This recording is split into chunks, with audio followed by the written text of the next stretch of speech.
The first memory that comes to mind for me is being about 7 or 8 years old, and going to the dinner table. My mom and dad are divorced, so I lived with just my mom and my brother.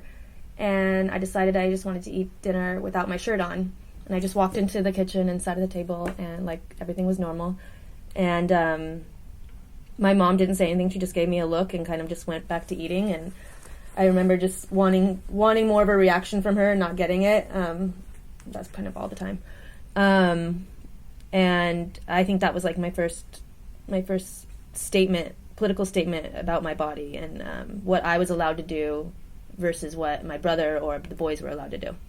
And then around the same time, I had a babysitter who had a 14-year-old son, and I don't know why I wasn't with all the other kids, but he took me into a room and he pinned me down on the ground and pinned my arms to the ground, and he was forcing, like, he put his tongue in my mouth basically, and I was still a kid. I had never ever had anything like this before.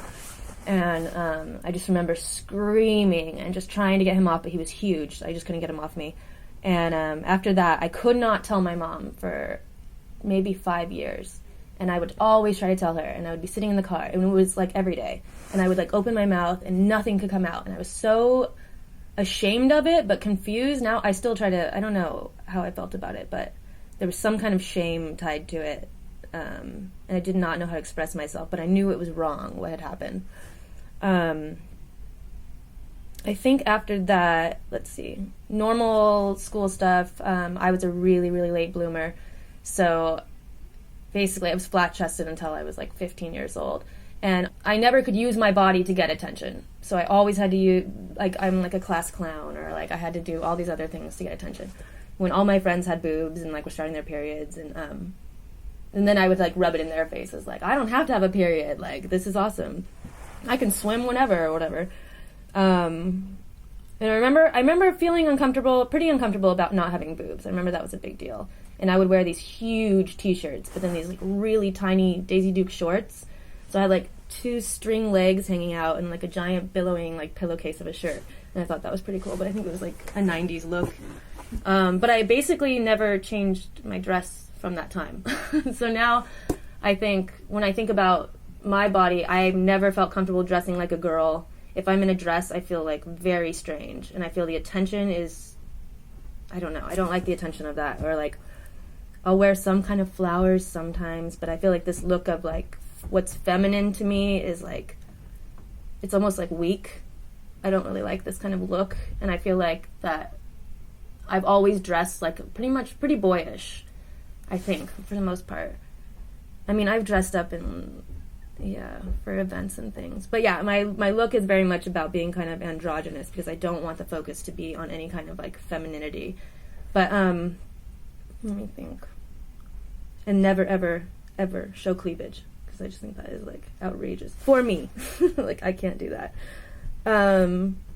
So in high school, I met my now fiance, and we started seeing each other when we were 15 or 16, and both of us had never done anything with another person sexually. So we experienced everything for the first time together, and we were together for 6 years, and then we broke up for various reasons.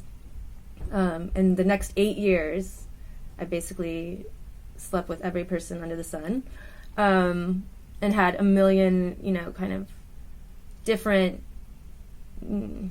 kinds of relationships, and all of them, the body was a different kind of experience. Like, I was in a relationship with someone that, for a while, that was a purely sexual relationship that I never felt womanly before I, like, had this relationship with this person.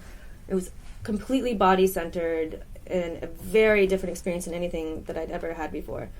And especially being seen that way when I was, like, maybe I was unconsciously trying to not be seen that way. Like, now I'm realizing that I'm, like, dressing, I'm choosing to look this way, but, like, at the time, I don't know, it was like this person could just see right through that and get to the woman that I was. And then I started thinking of myself more as a woman, and, like, what does that mean, and how I'm presenting myself. And so this person, like, kind of opened that up to me. But he was also sleeping with 8 other people at the same time. I mean, it was a mind game type of situation. But I think that was one of the first times I started to really, really like my own body. Like, the way that he showed, I don't know, he presented it in a different way. But ultimately it was really, really bad. And then 9 months ago, I got back with the high school sweetheart. And now it is like the most different kind of body relationship I've ever had. It's like the most intimate, the most fulfilling, the most completely 100% exposed and comfortable. But it's only changing and it keeps growing like all the time. It's like, and for him too, because I think we're just beyond insecurities now about this kind of thing, or like, and all the things I used to worry about, or like, my boobs are not symmetrical. It used to drive me crazy. I like could not take my shirt off. I would be so, ashamed. And now it's like, it's such like it's minutia that I do not have time to care about anymore. I do feel like a lot of the burden of like body conscious stuff is being lifted, and I do think a lot about grace and like spatial movements and how I fit in. I feel like I'm pretty uncoordinated and kind of loppy, and now I'm interested, like I'm taking ballet, so I'm interested in like figuring out how to be more elegant in space. I'm interested in that, but like strong elegance. It can't just be like, this kind of like whatever. Probably shouldn't do hand movements for that. And I'm listening to my body way more than I ever did, and that's been something only like the last 6 months. Like, it's crazy to me how much, exhaustion or hunger or fatigue, all these things start affecting my mind and tricking my mind into thinking there are problems that aren't there. And so now I try to take steps if I'm feeling anxious or feeling whatever. First look at what is my body, what's wrong, what's not right with my body right now that could be causing this. And most often it's like something I can fix, and it's not really like a mental issue. So I see a relationship, but a total separation between my mind and my body. But they're becoming really close friends, so I'm excited about that.